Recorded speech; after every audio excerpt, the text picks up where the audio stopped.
पश्चिम आशियातील सध्याच्या संघर्षामुळे अडचणीत असलेल्या निर्यातदारांसाठी सरकारने मोठा आर्थिक आधार जाहीर केला आहे। केंद्रीय वाणिज्य सचिव राजेश अग्रवाल यांनी नवी दिल्लीतील पत्रकार परिषदेत सांगितले की 497 कोटी रुपयांची रिलीफ योजना सुरू करण्यात आली आहे। या योजनेला रिलीफ हे लघु रूप दिले असून ECG अर्थात भारतीय निर्यात पत हमी महामंडळ हे या योजनेची अंमलबजावणी करणार आहेत। याचा उद्देश निर्यातदारांना सद्यस्थितीत तग धरता येण्यास मदत करणे आणि समग्र दळणवळण संबंधित सहाय्य उपलब्ध करून देणे हा आहे। अग्रवाल यांनी सांगितले की पश्चिम आशियातील संघर्षामुळे व्यापारावर परिणाम झाला असून आंतर मंत्रालयीन समिती उभरत्या आव्हानांवर काम करत आहे। कार्गो आणि लॉजिस्टिक गोदामांशी संबंधित समस्यांवर कारवाई सुरू आहे।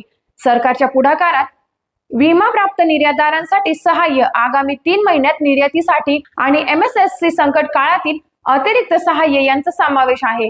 त्यामुळे देशातील निर्यातदारांना मोठा दिलासा मिळणार आहे।